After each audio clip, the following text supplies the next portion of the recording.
Olá, cursistas! Agora nós vamos trabalhar mais uma parte aí da nossa LDB com foco nos conteúdos do edital. Então, sempre aí relacionando conteúdos do edital e a lei LDB.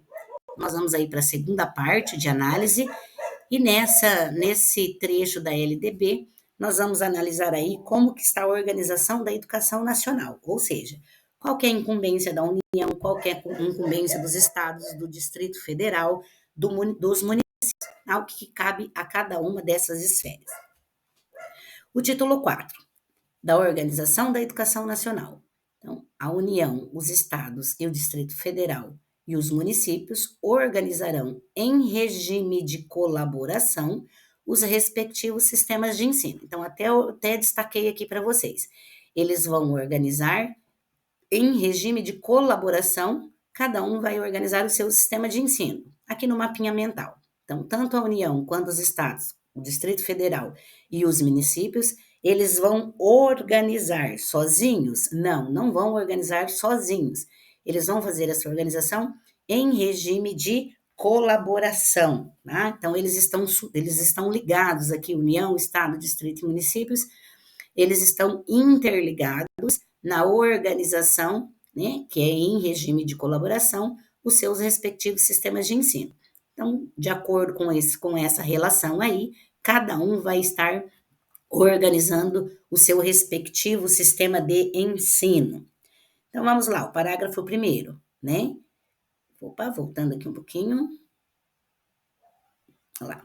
Caberá à União, tá? Então, o que cabe à União?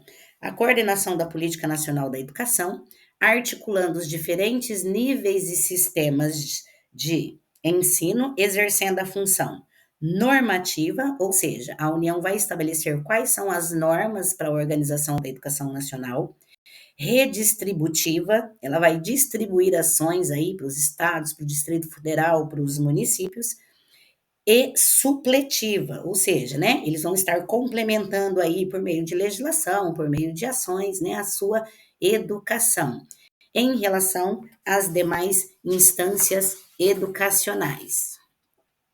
Avançando aqui, entendendo, né, sempre colocando essa legislação aí num esqueminha para ficar mais fácil para os estudos de vocês. Então, a União ela vai prestar assistência tanto técnica quanto financeira para os estados, para os municípios e para o Distrito Federal. Então, lembrando, né, ela presta assistência técnica e financeira para esses estados e estabelece quais as competências e quais as diretrizes para a educação infantil, para o ensino fundamental e para o ensino médio.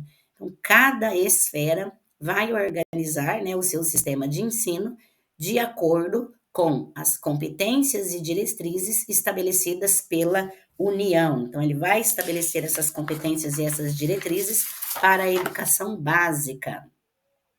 Avançando aqui mais um pouquinho, então vamos lá. Lá no seu inciso 5º, coletar, analisar e disseminar informações sobre a educação. Então, a União, que é responsável por coletar, analisar e disseminar todas as informações que tem sobre a educação. Também ela vai assegurar o processo nacional de avaliação do rendimento escolar. Então, vejam bem, cabe à União estar analisando aí como que está o rendimento escolar desses estudantes no ensino fundamental, no ensino médio e no ensino superior, que são as avaliações externas, né, feitas aí pelo INEP. E nós temos aí a avaliação mais importante de nível nacional, que é a avaliação do SAEB para a educação básica, né, aquela que vai aferir os conhecimentos, né, o desempenho dos estudantes do 5º ano, do 9º ano e do 3º ano do ensino médio, nos componentes de língua portuguesa e de matemática, em colaboração com os sistemas de ensino, objetivando a definição de prioridades e a melhoria da qualidade de ensino. Então, de posse das informações aí, dos dados, né, dessas avaliações externas, a União, ela vai definir quais são as prioridades e quais são as melhorias necessárias para a qualidade de ensino. Vamos aqui no mapinha mental. A União, ela deve segurar processo nacional de avaliação de rendimento escolar. Então, essa avaliação também ela é chamada de avaliação de desempenho ou avaliação em larga escala. tanto para o ensino fundamental, quanto para o ensino médio, como para o ensino superior. O que cabe aos estados, né? Especificamente aos estados. Ele vai definir lá com seus municípios as formas de colaboração de oferta com o ensino fundamental. Então, ele vai definir com o município como que vai ser a forma de colaboração e a oferta do ensino fundamental. O que o Estado deve assegurar? A distribuição proporcional das responsabilidades. Então, dentro do ensino fundamental, qual é a responsabilidade do Estado, qual é a responsabilidade do município? Então, qual é a população a ser atendida e os recursos financeiros destinados aí à oferta do ensino fundamental. Então, vamos lá. Os estados, eles devem assegurar o ensino fundamental e eles devem oferecer com prioridade o ensino médio. Então, o ensino médio é prioridade aí dos estados, incumbências dos estados. Mas ele também deve definir com seus municípios como que vai acontecer lá a oferta do ensino fundamental. Vamos entender agora. Opa, passou demais. Os municípios, né? O que cabe aos municípios? Então, os municípios, definindo com os estados, eles vão oferecer com prioridade o ensino fundamental. Então, se o estado tem a prioridade de oferta do ensino médio, o município tem a prioridade do ensino fundamental. Então, o que ele vai oferecer lá? A educação infantil, creche e a pré-escola, mas a prioridade dele sempre é o ensino fundamental. Atuar em outros níveis de ensino somente após atender a sua área de competência e com recurso acima dos percentuais mínimos, ou seja, 25% das receitas e dos impostos. Tá? Então, cabe aos municípios a oferta da educação infantil, mas a prioridade dos municípios é o ensino fundamental. Depois que ele já está, né, com o ensino fundamental bem estruturado em relação à sua oferta, aí ele se volta para a educação infantil. Porém, né, a lei é clara que a prioridade aí dos municípios é o ensino fundamental.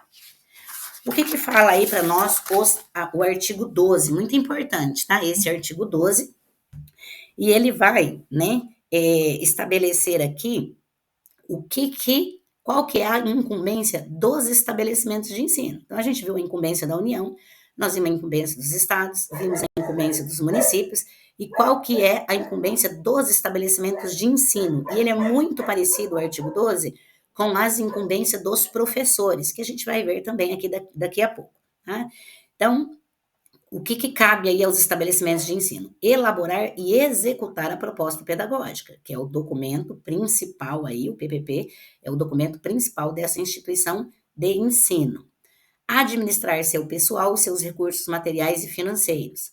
Assegurar o cumprimento dos dias letivos e horas-aulas estabelecidas, tá? Então, tudo que está em vermelho aqui é que também é incumbência dos professores e depois a gente vê lá essa diferença, né? Vamos estabelecer aí um quadrinho com as diferenças entre estabelecimentos de ensino e professores.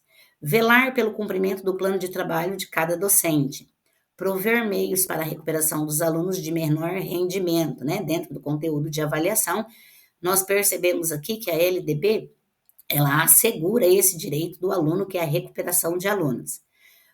Articular-se com as famílias e a comunidade, criando processos de integração sociedade com a escola. Tá? Então, nós temos também aí um item do edital para pedagogos, que fala aí da articulação do professor pedagogo com o ensino e aprendizagem junto às famílias e aos alunos. Então, a LDB aqui ela já coloca que cabe, né, incumbência dos estabelecimentos de ensino, essa articulação com as famílias e com a comunidade. Informar pai ou não e mãe, conviventes ou não, né, essa família estando unida ou não, com seus filhos, se for o caso, os responsáveis legais, sobre a frequência e o rendimento dos alunos, bem como a execução da proposta pedagógica da escola. Então, cabe também aos estabelecimentos de ensino essa informação aí à família, que está bem claro aqui no nosso mapinha mental. Então, a LDB deixa claro que os estabelecimentos de ensino devem informar pai e mãe, conviventes ou não, com seus filhos, sobre o quê? Sobre a proposta pedagógica, sobre o rendimento dos estudantes e sobre a sua frequência. Então, vamos lá, avançando. Então, aqui o artigo ele vai tratar, né, que é incumbência dos estabelecimentos de ensino elaborar e executar a sua proposta pedagógica. Então, vamos dar uma retomadinha aí no que é essa proposta pedagógica. O que é o projeto político pedagógico? Né? É um documento que dá uma direção política e pedagógica para o trabalho escolar, formular metas e instituir procedimentos e instrumentos de ação. Alguns autores afirmam que o PPP trata a identidade da escola, ou seja, o projeto político pedagógico ele é o documento maior da instituição de ensino. Então, dentro de uma hierarquia, né, nós temos a LDB, nós temos a BNCC, nós temos o referencial curricular do Estado do Paraná, e dentro da instituição de ensino, nós temos o projeto político pedagógico, né, chamado PPP, que a maioria da literatura coloca que é o documento que vai retratar a identidade da escola, né? Ali contém todos os marcos situacionais, o marco operacional, o marco histórico, né? As propostas pedagógicas curriculares, ou seja, ela vai trazer a realidade escolar daquela instituição de acordo com as suas características, né? Características da instituição, dos estudantes, né? Das famílias, em todos esses aspectos. Segundo Libânio, o PPP é um documento que detalha objetivos, diretrizes e ações do processo educativo a ser desenvolvido na escola, expressando a síntese das exigências sociais e legais do sistema de ensino e os propósitos e expectativas da comunidade escolar. Então, toda a expectativa da comunidade escolar está presente aí dentro desse documento, de acordo com o Libânio. E ele vai trazer todos os objetivos, todas as diretrizes, né? Todo o plano de ação aí dessa instituição para que seja ofertada de uma melhor forma possível a educação com qualidade. O PPP é o documento de construção coletiva e assim viabiliza a garantia de uma participação política no trabalho pedagógico, construindo um espaço de reflexão. A construção desse documento, de acordo com os preceitos da gestão democrática, deve ser feita em cima de uma participação coletiva, né? Então, todos devem estar aí dentro da construção desse documento. Por quê? Porque vai se construir aí um espaço de reflexão. Ele é considerado esse espaço de reflexão, essa participação na elaboração do PPP, é uma garantia de uma participação política, né? Por quê? Porque existe aí um compromisso social. O PPP é um documento escolar, porém não pode ser apenas um documento burocrático. É articulador, democrático e inclusivo. Para sua elaboração, há a participação coletiva de diferentes segmentos da escola. Então, toda a comunidade escolar, quem que vai elaborar o projeto político-pedagógico? Diretor, professores, pedagogos, alunos, funcionários, pais, né, sociedade civil organizada no entorno daquela escola, ou seja, com a finalidade que todos assumam um compromisso com o trabalho educativo daquela instituição. Quais são os princípios aí do PPP, né? Opa, vamos voltar um pouquinho. Os princípios norteadores da escola pública democrática e orientadores do projeto da escola. Então, eu tenho como princípios igualdade de condições para acesso e permanência. Então, precisa ampliar o atendimento, né? E sem perder aí o padrão de qualidade daquela instituição. Qualidade para todos, né? A educação deve ser igual para todos, sem privilégio aí de classes econômicas, de classes sociais. Gestão democrática, né? Então, direciona as ações da escola, as políticas pedagógicas que serão definidas por quem? Pela comunidade escolar, né? Então, os interesses dos alunos e daquela comunidade que vão estar sendo atendidos aí nesse projeto político-pedagógico. Liberdade, ligada ao quê? Ao conceito de autonomia. Então, a escola ela é livre para elaborar o seu PPP conforme as suas concepções pedagógicas, tá? Então, mas lembrando que ela deve respeitar lá as diretrizes estabelecidas pela Secretaria de Estado daquela instituição de ensino. O PPP deve contemplar a formação inicial e continuada dos profissionais da escola. Então, deve conter também nesse documento como que vai se dar o processo de formação continuada aí dos profissionais dessa instituição. Estes princípios favorecem ambientes adequados às discussões e debates, e Gadot aí complementa também, né, ele aponta como princípios centrais para a gestão democrática da escola, a autonomia e a participação. Então, a autonomia de elaboração do seu projeto político-pedagógico e a exigência aí da participação de toda a comunidade escolar. Quais são os marcos do projeto político-pedagógico? Então, ele está utilizado aí em 3 marcos. Quais são? O situacional, o conceitual e o operacional. O que seria o marco situacional? O que somos, né? Nós vamos responder aqui, o que somos? Então, vai ser um estudo da realidade escolar e do seu entorno. É um diagnóstico da realidade. Deve ser reanalisado no início de cada ano.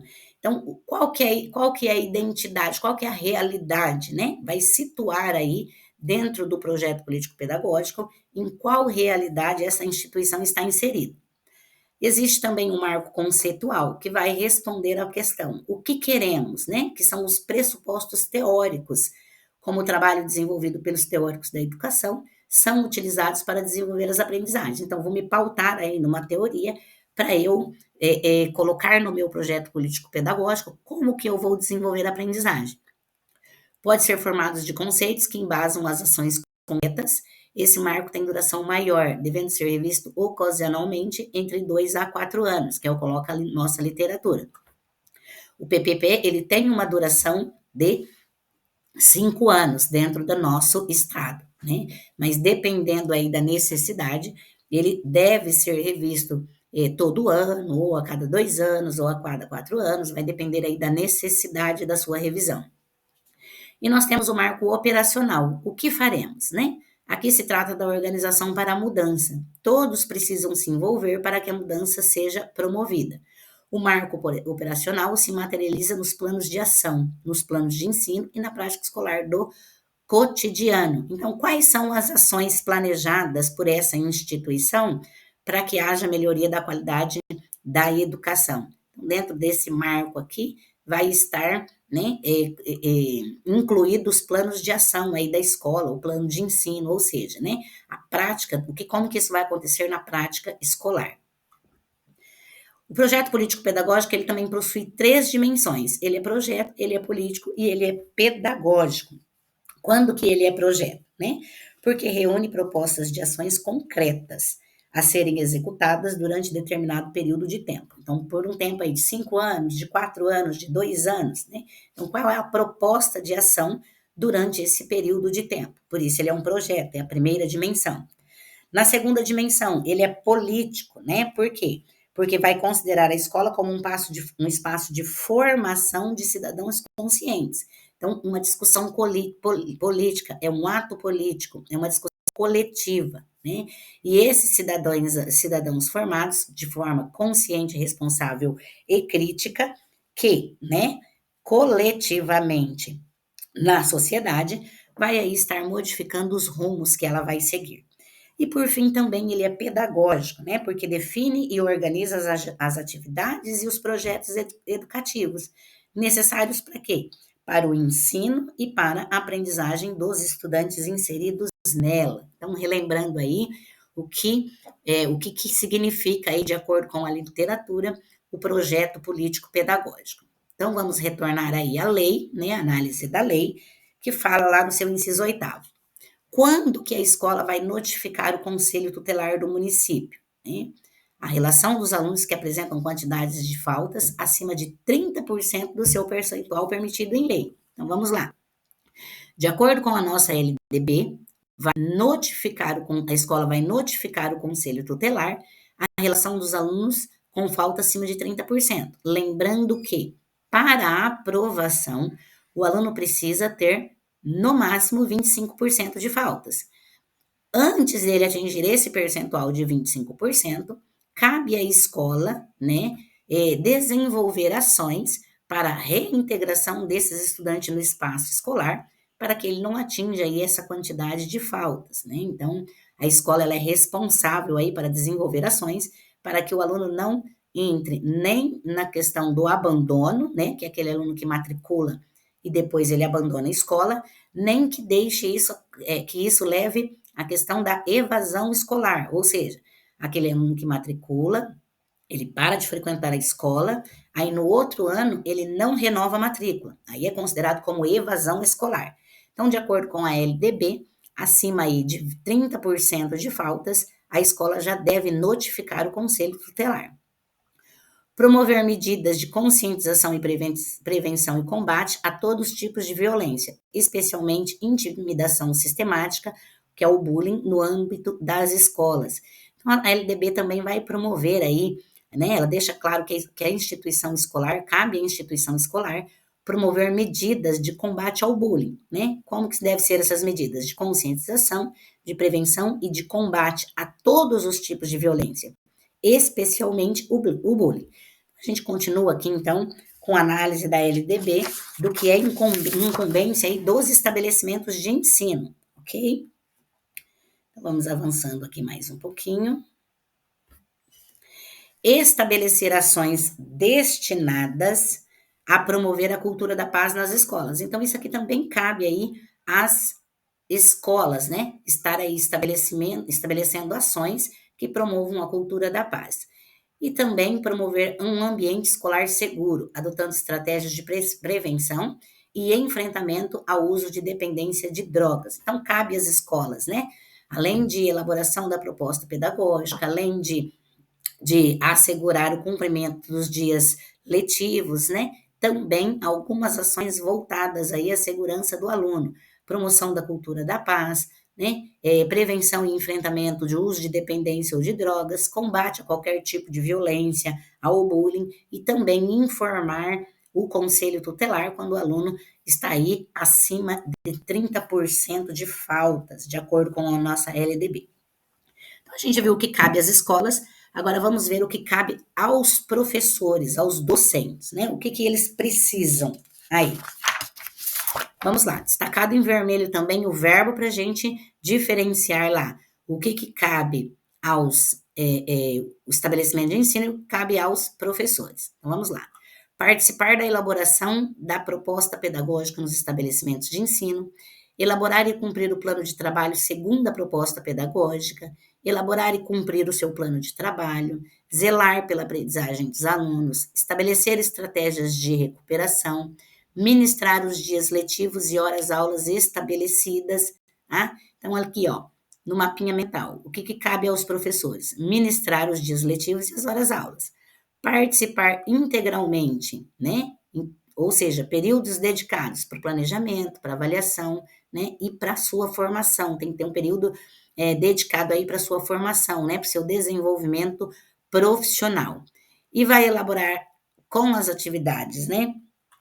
Com as atividades de articulação da escola com as famílias e com a comunidade, de colaborar. Então, ele colabora aí, atividades de articulação da escola com as famílias e da comunidade. Então, vamos entender aí a diferença entre um e outro, né? Vamos visualizar de uma forma melhor aí. Tá, voltando aqui um pouquinho. Ok. Então, aqui nós temos as incumbências do professor e as incumbências da escola. No que elas se diferenciam? Então, vamos lá. A escola, ela é responsável por elaborar e executar a proposta pedagógica. Já o professor, ele vai participar da elaboração da proposta pedagógica. Vejam, é importante aqui a gente decorar os verbos, né? O que é incumbência de um, o que é incumbência de outro. Cabe à escola velar pelo cumprimento do plano de trabalho de cada docente. Cabe ao professor elaborar e cumprir o seu plano de trabalho. Então, a escola, né, ela verifica se isso está acontecendo e o professor elabora e cumpre esse trabalho. Cabe à escola prover meios para a recuperação de alunos de menor rendimento. E o professor vai estabelecer estratégias de recuperação para os alunos de menor rendimento. A escola assegura o cumprimento dos dias letivos e da hora-aula estabelecido. O professor vai ministrar os dias letivos e as horas-aulas estabelecidas. Então, um assegura e o outro ministra. A escola articula-se com as famílias e as comunidades, criando processos de integração da sociedade com a escola. E o professor, ele colabora com a escola, com atividades de articulação da escola, com as famílias e com a comunidade. Tá? Então, as incumbências das escolas e as incumbências do professor, como se fosse, né? Um elabora a proposta e o outro cumpre a proposta aí de acordo com os princípios da nossa LDB. Então, bem bacana aí esse esqueminha para vocês estarem estudando, né? O que cabe, qual é a incumbência dos estabelecimentos de ensino e qual a incumbência das escolas. Então, continuando lá no seu artigo de 14, os sistemas de ensino definirão as normas de gestão democrática no ensino público da educação básica, de acordo com as peculiaridades e conforme os seguintes princípios. Então, vamos lá. Os sistemas de ensino, ele vai definir as normas de gestão democrática, tá? Então, as normas, qual que é a norma, né? Ou qual que são a base da gestão democrática aí? A gestão participativa. Então, se não houver participação, não existe aqui a gestão democrática. Para quem isso? Né? Para o ensino público da educação básica. Então, o sistema de ensino, ele vai definir as normas de gestão democrática somente para o ensino público aí da educação básica. O ensino privado está aqui? Não, é somente para o ensino público, né? Caso o ensino privado queira, né, também implantar um sistema de gestão democrática, ele pode, né, mas está um pouco fora. A LDB, ela deixa claro isso somente para o ensino público. Como que vai ser garantido aí essa gestão democrática? Primeiro, participação dos profissionais da educação na elaboração do projeto pedagógico da escola, né? Então, eu coloquei lá o que é incumbência do professor, o que é incumbência dos estabelecimentos. Agora, é como, né? A LDB coloca como que os sistemas de ensino vão definir as suas normas de gestão democrática. Como que essa gestão democrática vai acontecer? Primeiro, com a participação dos profissionais da educação na elaboração do projeto pedagógico. E segundo, participação da comunidade escolar e local em conselhos escolares ou equivalentes, né? Então, as instâncias colegiadas aí dentro das instituições de ensino, né? Formada pelo conselho escolar, a PMF, pelo conselho de classe e pelo Grêmio Estudantil, né? Está previsto aqui na nossa LDB que é a participação da comunidade escolar e local nesses conselhos escolares ou equivalentes, que essa participação também vai garantir aí a implantação do processo de gestão democrática. Então, para que a participação democrática aconteça, dentro do esqueminha aqui, é necessária a participação dos profissionais da educação na elaboração da proposta pedagógica e a participação da comunidade escolar e local em seus conselhos escolares e equivalentes. Então, vamos aqui dar uma analisada geral nos conceitos da gestão democrática, né? Então, para que a gestão democrática aconteça, é necessário, em primeiro lugar, né, estabelecer aí dentro dessa instituição uma gestão participativa. Quem que participa, né, das decisões da escola? A comunidade escolar, né? Toda a comunidade interna e externa escolar. Onde que ela vai se participar, né? Nas decisões administrativas, pedagógicas, financeiras daquela instituição. A gestão democrática, ela é garantida por lei, né? Tanto na nossa Constituição, que foi promulgada em 89 e regulamentada em 92, como pela nossa LDB. Como que ela vai se concretizar? Por meio das instâncias colegiadas, principalmente pelo Conselho Escolar, que é o órgão máximo aí da nossa instituição. Que esse Conselho Escolar é entendido como um centro de debate, um centro de reflexões, né? Que vai estar acompanhando, né? Vai estar numa gestão junto com o diretor, dentro dos princípios, dentro dos aspectos administrativo, financeiro e pedagógico. Quem que participa, né, do conselho escolar? Ele vai ter lá o seu representante dos pais, o representante dos alunos, dos profissionais da educação, dos funcionários, da comunidade escolar, tá? Dos líderes comunitários, comunidade escolar externa, enfim, todos, cada segmento vai ter aí uma representação dentro do conselho escolar. O que nós podemos entender por instâncias colegiadas, né? Quais são as instâncias colegiadas? Associação de pais, mestres e funcionários, conselho escolar, grêmio estudantil e conselho de classe. Então, essas instâncias colegiadas, elas são organizações compostas por representantes de todos os segmentos da comunidade. Então, cada instância colegiada dessa tem aí a sua representatividade de acordo com os segmentos da comunidade, com o objetivo de auxiliar o diretor na função de gestor escolar. Então, ó, a figura do diretor, né? Não, o diretor ele não pode centrar todas as decisões na sua figura. Isso é uma gestão autocrática, não democrática. Tá?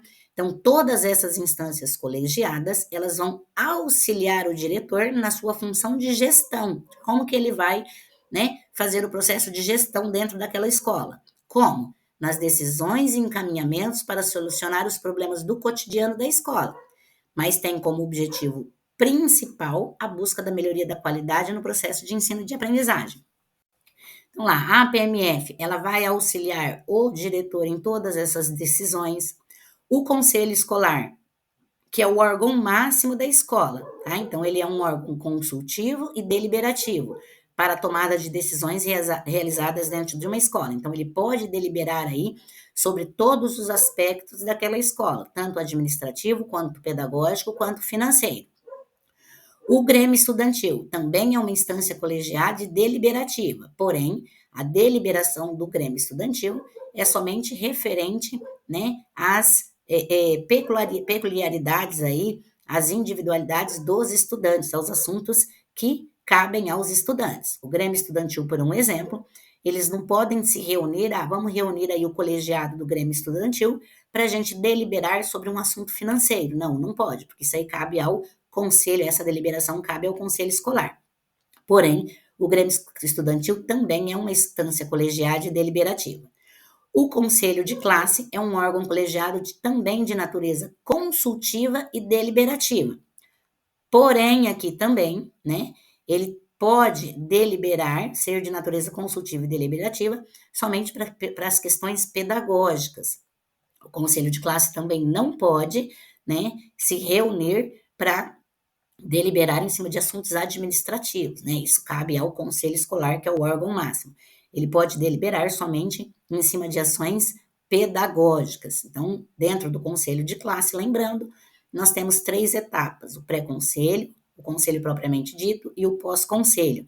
E lá no pós-conselhos, que os conselheiros aqui dessa instância, conselho de classe, ou seja, professores, diretor, equipe pedagógica, alunos que faz parte do conselho, e pais, quando necessário, eles vão deliberar lá em cima das ações referentes ao que, né, aconteceu nesse conselho.